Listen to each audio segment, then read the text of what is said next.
So there's a lot of history on how to go over everything because everything is not necessarily mental. Um, a big part of why there's so much of broad, but there's many subcategories under it. So when you think of homelessness, you're looking at categories or veterans, senior citizens, unaccompanied youth, former foster care youth, um, pregnant teens, pregnant mothers, your runaways under that. You're going to have human trafficking victims. There's so many different subcategories.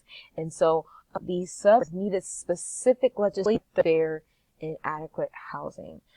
So as you can see on the timeline, I have the big name categories that I wanted to focus on. So 1850s, and all the way to the 18th. There was a lot of industrial on, the railroads being built, and the reason why that's relevant to homelessness is vagabonds, was formed, which was in reference to, they tramps. So they actually would utilize the railroads as a source of travel, and a ways to secure their financial means. That's how they would meet the men that they went with, and that was how they care of themselves, because they really didn't have where to live. So they were, once it started to become more of a national issue, after the war had ended, hope had come about. So, this is a term that is very likely to describe homeless people in general.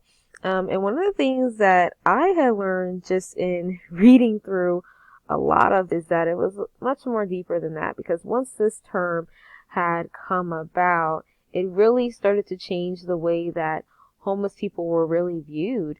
Almost a sort of respect for them, a sort of a respect for their experiences as individuals who really were just able to maintain type of stability or having. Obviously, there is a lot of judgment around that, a lot of misconceptions and stigma that, homeless people are lazy or they don't want to have responsibility. But in all reality, a lot of those risk factors that I described have a lot to do with why these individuals are homeless, or why it's even over to them to even in any form of self-sufficiency or stability, and then at that point maintain it. So we kind of talked about the difference that way in Evento Act. And here we kind of go a little backwards into a lot of the things that kind of led to homelessness being a general discussion, being thought about, being talked about, being looked at as a nationwide issue. So the crash of the stock market, that leads to the Great Depression in 1929, the 1 million people becoming homeless by 1933 as a result of it, the New Deal launched by FDR to fund these job programs. At the time, it was determined that homelessness was a result of lack of employment, people not being able to support themselves and be able to continue to pay their bills and being able to pay to have a place to live, was a big part of why homelessness began, because once the war was over, a lot of people were unable to find jobs or secure housing after that. The Congress enacting the National Industrial Recovery Act to allocate for funding for low-rent housing. This is something that still today we see. Section 8 in public housing is very much a part of how a lot of families are able to have a place to live. And in 1937, the U.S. Housing Act established the first public housing. So this is extremely important, even in today's world in modern day.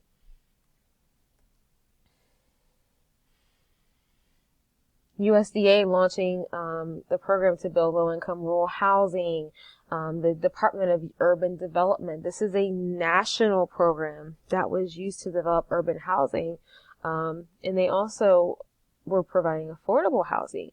One of their biggest goals is to ensure that everyone is able to have an affordable and sustainable and adequate place to live.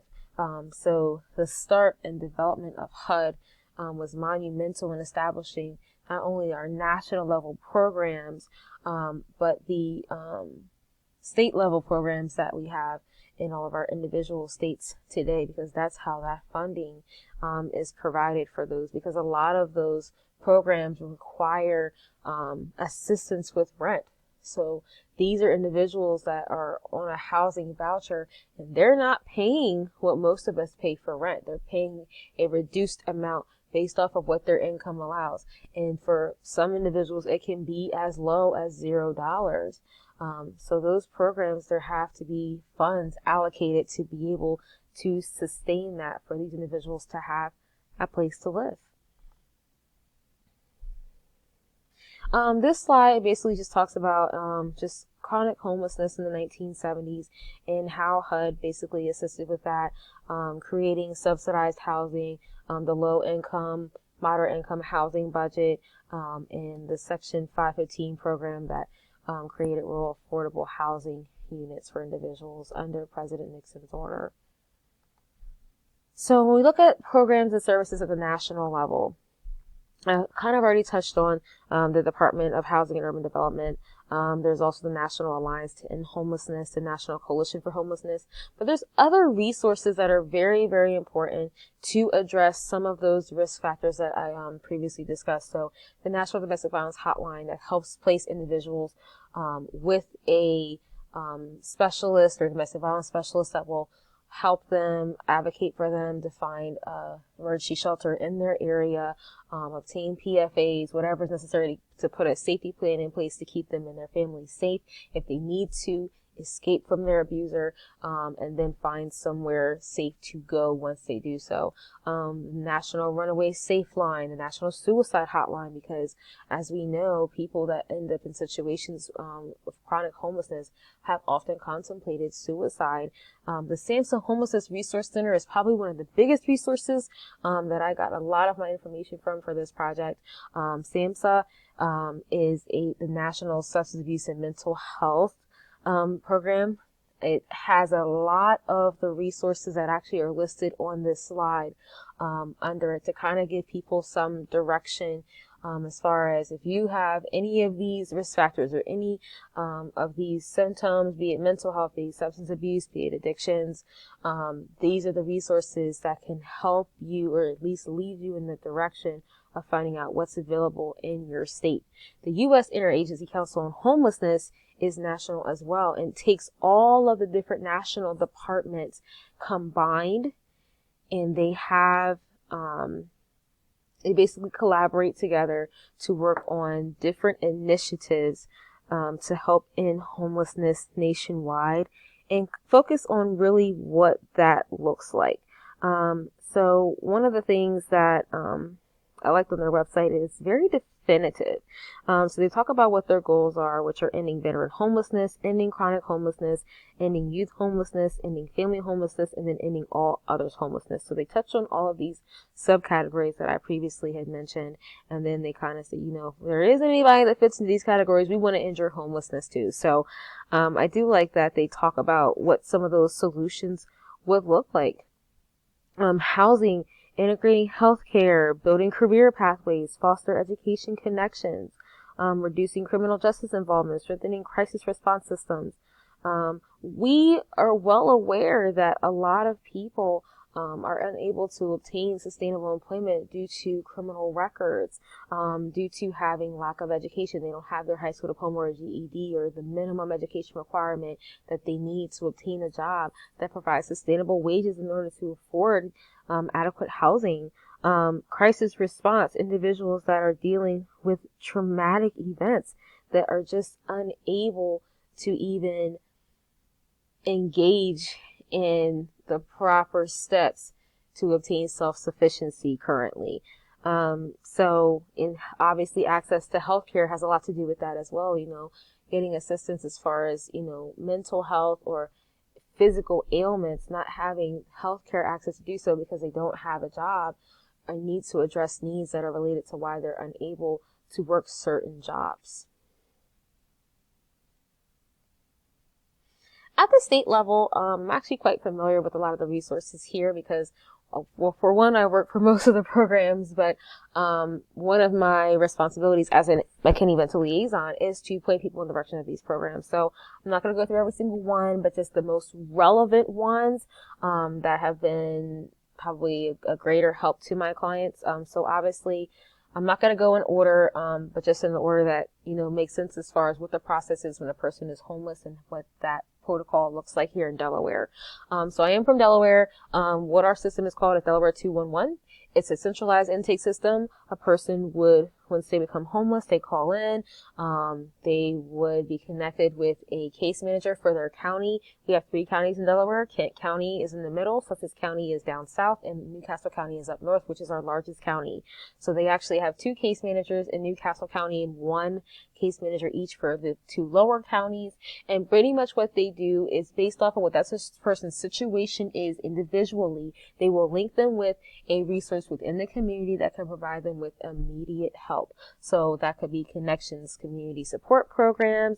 This is a program that offers services for all walks of life, be it chronic homelessness, substance abuse, addictions, any individuals that are seeking substance abuse treatment, or have, Suboxone or methadone that they have to take.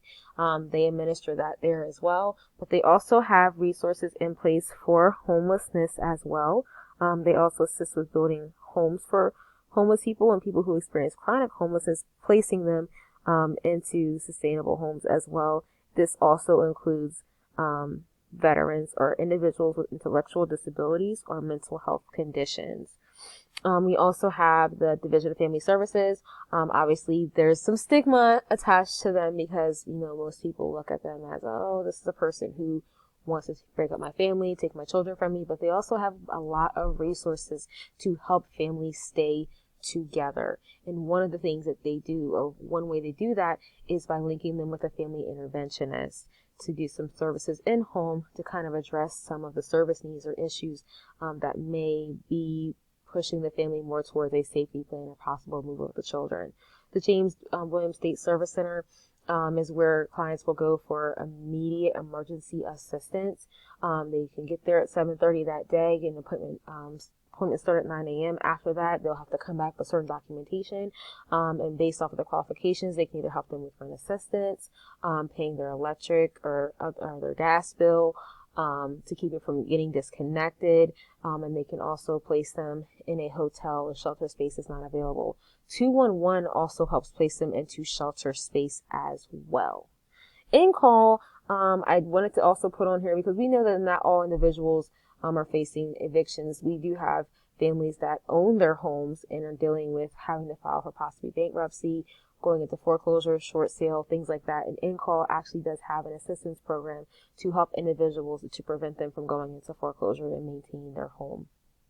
Code Purple is basically our resource for nightly shelter. So when temperatures drop below 32 degrees or any type of other state of emergency occurs, these are places that they can go for one night. They are able to sleep there. They're able to get a meal for dinner, a meal for breakfast, and then there's day centers that they can go to after that point. So interventions at the micro level, the first thing that we normally do is a needs assessment to figure out, where is the family right now as far as, immediate needs, emergency needs, what do we need to tackle at this current time to basically get them through the day. We do go through a referral process. Once we assess what their needs are, we refer them to the appropriate programs to assist them with that.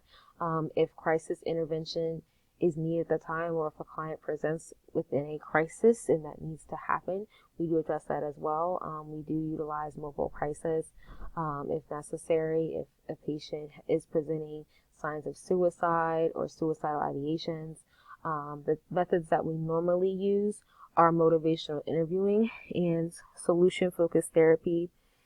And the reason for that, I would say for solution-focused therapy, there is a great deal of focus on the strengths perspective. That's something that most clients really need, because at that point in time, having to go through so many different resources, having to go through certain rejections of saying, you're not qualified, not being able to provide for themselves or their children, feeling like a failure, wanting to give up, needing to feel some slimmer of hope focusing on their strengths helps keeps things in perspective for them and offers them some hope. There's also under that theory as well, under motivational interviewing, focusing on the stress experience, helping them acquire coping mechanisms, how their response is to crisis and stress, because that's very important when in the situation such as this.